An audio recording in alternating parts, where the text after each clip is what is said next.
Hello, my name is Tom Timbrooks. I'm an engineering project manager with a 25-year career spanning automotive, aerospace, and semiconductor industries.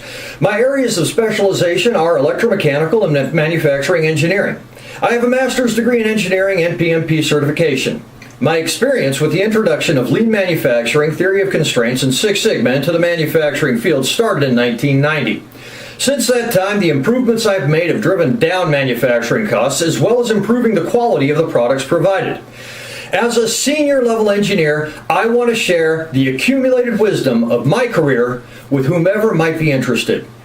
I'd like to talk right now about the subject of customer satisfaction and what it means. If you have a job in manufacturing, then you've been bombarded with the mantra, "We put the customer first." But what does it really mean to put the customer first? For that matter, who is your customer? You can say the customer is whoever has the money to buy your product or service, but that definition doesn't go far enough. The definition of customer needs to provide an understanding of the relationship between whomever provides the product or service and whomever pays for the product or service. The reason for this is because without a definitive understanding of who the customer is, there can be no definitive understanding of how we can put the customer first. The presentation that follows is my attempt at providing not just a definition of customer, but an understanding of the internal corporate dynamic each worker has with the customer. In providing this understanding of the internal corporate dynamic, I hope to provide an understanding of what each employee means when they say, "We put the customer first," and how they can fulfill that goal. The route I take may seem circuitous at times, but please understand, it isn't my purpose to provide you with all the information you will ever need on the subject of putting the customer first. My objective is to provide you with enough of an understanding so that you can apply the intellectual tools you already have to the situation you're in. I'm going to start out by saying the customer is not necessarily the individual who purchases the product or service that your company provides. That definition has to change to consumer or end user. Now I'm going to explain the difference and why we have to differentiate between the two. A customer without a company or talent is demand without supply. Talent without a company or customers is supply without demand. A company without customers or talent is capital without value. So, all things considered, company, talent, and customer are really just three parties with a mutual interest, and none of the three has a higher value because they all support the mutual interest.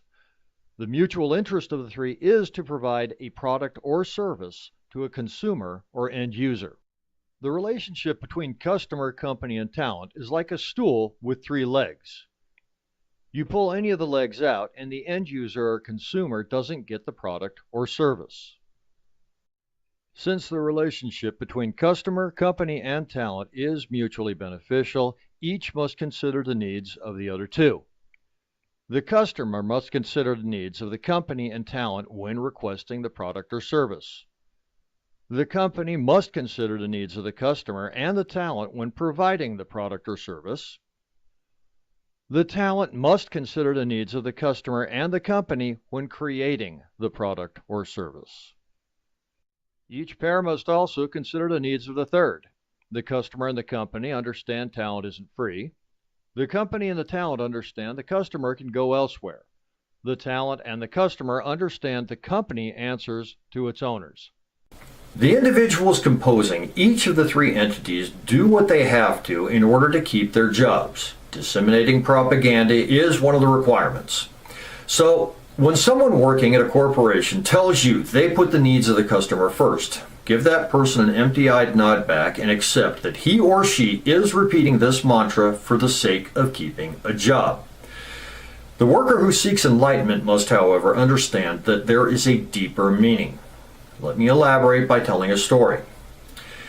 In 2002, I was in Shanghai for business. One evening, on the way back to my hotel, I came upon an art dealer. This art dealer was standing out in the street and dressed very badly for the cold weather in just a t-shirt, pants, and sandals. As I looked at the paintings, the dealer told me, through shivering lips, that all of the prices were negotiable. When I found one I liked, I looked over at the dealer and said, "Some advice from a person who understands the free market. Price is the last thing you want to talk about. The dealer looked at me as if those words should never be put together in that order.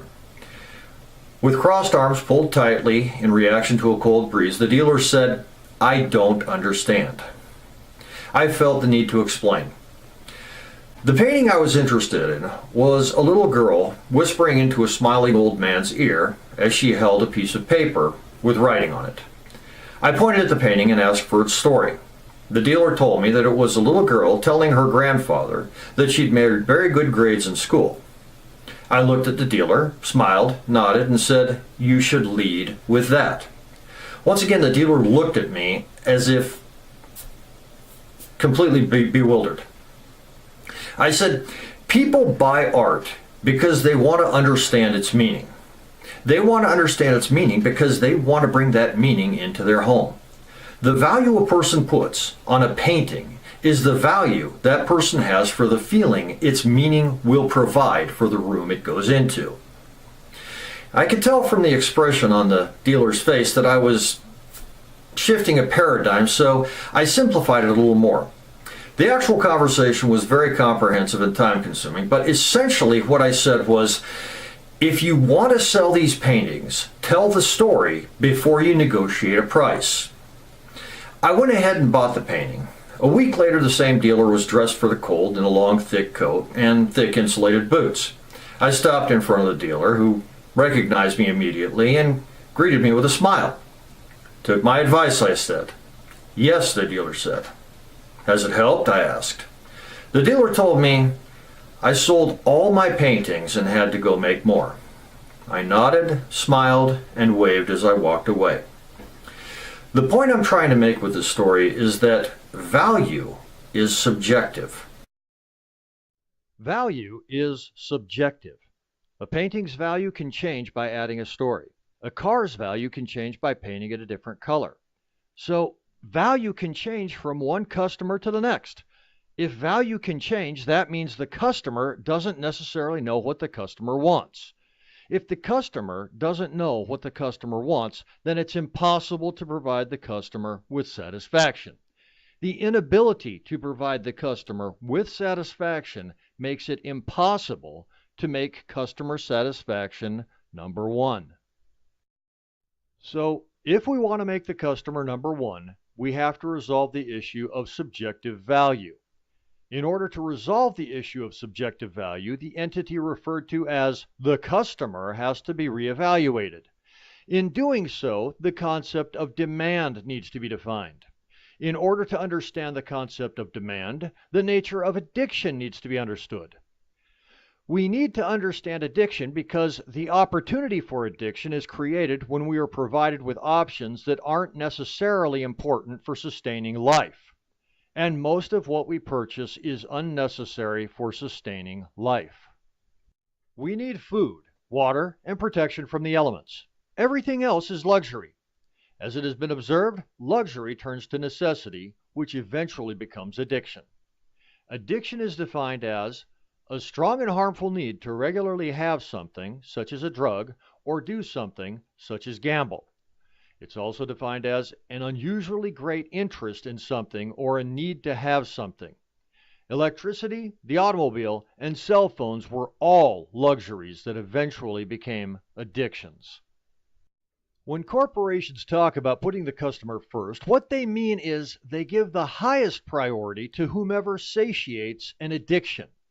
The end user or consumer has the addiction, so the customer is whomever satiates the addiction of the end user or consumer. So the entity commonly referred to as the customer is really the end user or consumer. Sometimes the customer is the end user or consumer, but more often than not, it isn't. You don't purchase your electricity from a power plant. You buy it from a grid which is supplied by multiple power plants. You don't purchase a car from a car factory. You buy it from a dealership who buys from several different factories. You don't purchase your phone from a phone factory. You purchase it from a distributor that purchases many different brands of phone from many different phone factories. The grid, the dealership, and the distributor are the customers of the power plant, the car factory, and the cell phone manufacturers. So the customer is the entity that provides the consumer or end user with the product or service supplied by the company. The reason the company has to consider them to be the customer is because they have the ability to put objective criteria on what is meant by customer satisfaction. With the customer defined, we can better understand what the company means when saying the customer comes first. Besides the customer, there are two entities. They are the company and the talent. They are who provide the customer with what can be provided to the end user or the consumer. Taken individually, the company is whoever benefits directly from satisfying the customer. The talent is whoever benefits indirectly from satisfying the customer. Satisfaction to the customer, company, and talent is measured by return on investment, or ROI.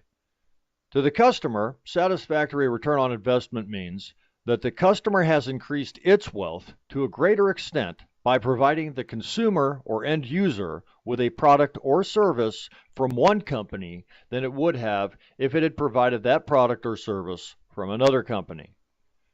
To the company, satisfactory return on investment means that the corporate leaders have increased their wealth to a greater extent by providing their leadership to one company than they would have by providing their leadership to another.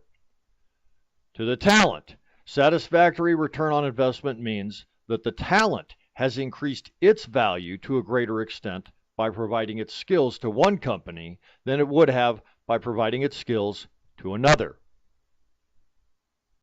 So, with return on investment defined for customer, company, and talent, each will have a clearer understanding of their primary goal. For the customer, the primary goal is to provide the end user or consumer with the largest possible selection of the highest possible quality at the lowest possible price. For the company, the primary goal is to provide the customer with the highest possible quality at the lowest possible price. For the talent, the primary goal is to provide the company with the highest possible quality. So the correct answer to the question, what does putting the customer first mean to you, will have a different answer depending on if you ask the customer, company, or talent. Because every company wants to put the customer first, how the customer achieves its goal of providing the consumer or end user with the largest possible selection of the highest possible quality at the lowest possible price must be examined. To the consumer or end user, the most important factor is reliability. The greatest selection of the highest quality at the lowest price does absolutely no good if the consumer or end user can't be supplied reliably. So, to the customer, putting the customer first means reliably being provided with the highest possible quality and the lowest possible price. The customer achieves its goal by evaluating the reliability of as many companies as possible. So the primary concern of the company is to provide the customer with the highest possible quality, the lowest possible price, the best possible reliability. In order for the company to do this, it evaluates the limitations and risks of its supply chain. Once these limitations and risks are evaluated, the company makes decisions based on these limitations and risks. So to the company, putting the customer first means evaluating the limitations and risks in its supply chain and making accurate predictions based upon those limitations and risks.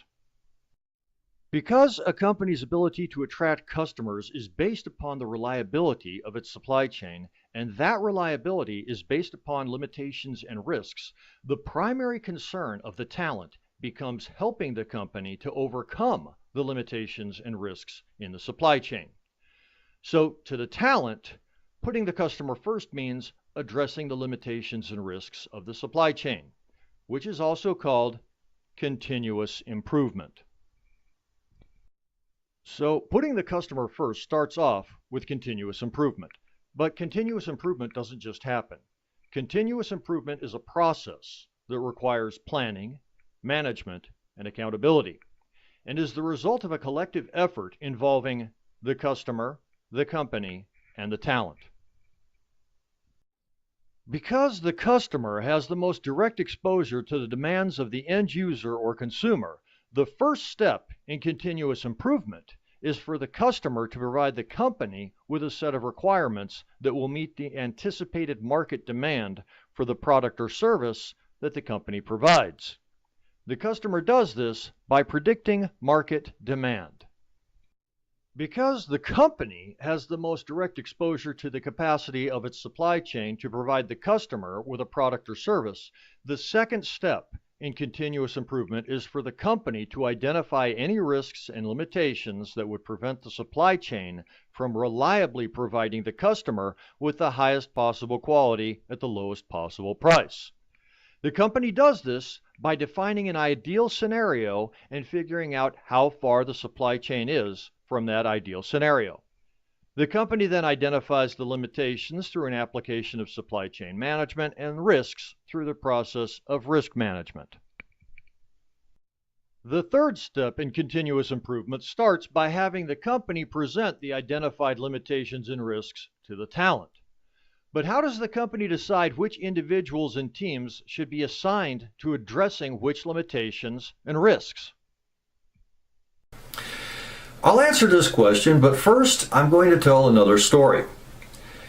Years ago, I bore witness to a couple of nerds discussing superheroes.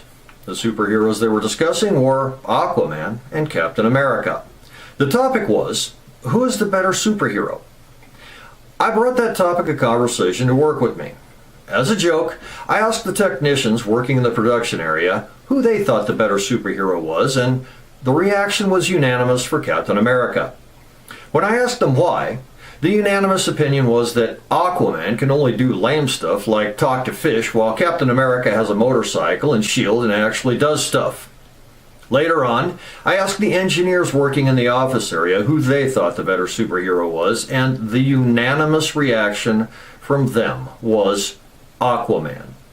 When I asked why they felt that way, the unanimous opinion was, if you gave Aquaman a motorcycle and a shield, he'd be just as good as Captain America, but he'd also have the ability to talk to fish, which is a lame superpower, but it's still a superpower that Captain America doesn't have.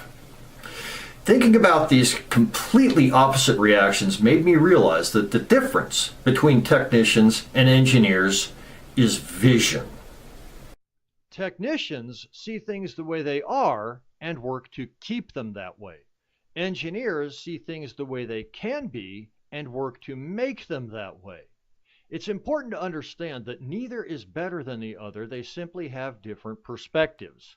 Both technicians and engineers are important in addressing the limitations and risks in the supply chain, but to each, the nature of how those limitations and risks are addressed will be different. To technicians, issues are addressed by their proclivity for consistency. To engineers, issues are addressed by their proclivity for change. When addressing the objective of continuous improvement, both consistency and change are important. Consistency is required for uniformity in output. Change is required for developing new products and processes. Since consistency and change both address the needs of continuous improvement, both engineers and technicians must be considered to have equal influence in the goal of delivering the highest possible quality to the company. Engineering will be responsible for creating, technicians will be responsible for maintaining. So the third step in continuous improvement is for the company to assign each group, technical and engineering, the responsibility of overcoming the limitations or eliminating the risks based upon an objective evaluation of the skill set of each group. Before I tell you the next step, I need to tell you a joke that's common in the engineering community. What do you do with a 40-year-old engineer? You take him out back and you shoot him. It's not a very good joke, but it does convey the feeling most engineers and technicians have. Engineers and technicians understand that most of what they do during their careers will eventually become forgotten because corporations, by necessity, consider only what affects quarterly profits. This creates an environment where the talent, engineering and technical, has no vested interest in putting forth more effort than it takes to keep from getting fired. A company with talent dedicated to making the minimal effort can't expect continuous improvement to happen. Because engineers and technicians have the greatest exposure to the processes that drive continuous improvement, the fourth step in continuous improvement is providing ROI to the talent. What is ROI to the talent? To compensate for the myopic nature of corporations, engineers and technicians require recognition of the value coming from their past, present, and future efforts as ROI. Value will be defined as an extraordinary effort made by an individual or team that results in the reduction or elimination of a limitation or a risk. This means mastery of a task by an individual or team will not be enough for recognition in creating value through continuous improvement. The minimum expectation of any individual or team is mastery of a task. Continuous improvement requires improvements in tools, techniques, and environments. Looking at a breakdown chart, you can see the main objective is first broken down into phases. Each individual phase is defined by a unique deliverable. The phases are then broken down into steps. Each individual step is defined by a unique tool, technique, or environment. All of the steps put together create the process map. Any improvement in the tools, techniques, or environment for any of the process steps results in an overall improvement to the main objective. These extraordinary efforts that lead to continuous improvement must be objectively evaluated for their value. After evaluation, the company must provide documentation that answers the who, what, where, when, and why that an individual's next potential employer will ask about. This recognition adds value to the talent's career choice and makes it much easier for the corporation to decide who is and is not contributing to continuous improvement. For the fifth and final step in continuous improvement, I'll tell my final story. I once worked for a company whose new CEO had the single objective of increasing the price of its stock. In order to increase the stock price, the CEO cut benefits, reduced wages, took away built-in overtime, and eliminated training. The stock price soared and the CEO wrote himself a very large check. If the talent had any issues with what the CEO was doing, the CEO's attitude was, if you don't like working here, you can leave. The talent saw that there was no future in staying at this company and soon began to desert in large numbers. With no talent to drive continuous improvement, the reliability of the supply chain decreased. This meant that the company was no longer capable of providing the highest possible quality at the lowest possible price, which meant a loss of market share. With a loss of market share came a sharp reduction in the price of its stock. This is how a decision made by a corporation can diminish the ROI provided to its talent, which effectively pulls one of the legs from the stool, eventually leading to an unsatisfied customer. What you're looking at here is a chart of the sales of the top 25 semiconductor manufacturing companies in the world from the year 1987 to the year 2010. In first place, you have Intel. In second place, you have Samsung. And third through 25 are grouped down at the bottom. A direct quote from the employee handbook for Intel is, "Our company's greatest asset is its employees." A direct quote from the Samsung employee handbook, "We value the contributions of our employees overall." The 3 through 25 are still holding on to the idea that their most valued asset is their customer. Because decisions made by the corporation affect the decisions of talent to stay or go, the fifth step to continuous improvement is feedback. The leaders of the company need to know if anything they are doing is impeding the progress of continuous improvement, because continuous improvement is how the company makes the customer number one. Without this feedback, systemic issues that could cause the talent to migrate to other companies may continue until the corporation finds itself being run out of business by the companies that hired the talent away from them. So, in conclusion, customer satisfaction is the result of continuous improvement. Putting the customer first means that a company and its talent have dedicated themselves to the process of continuous improvement so the end user or consumer can reliably be provided with the highest possible quality product or service at the lowest possible price by the customer. Continuous improvement is the result of obtaining requirements, defining limitations and risks, evaluating and assigning the talent, providing ROI, and receiving feedback. Thank you for listening.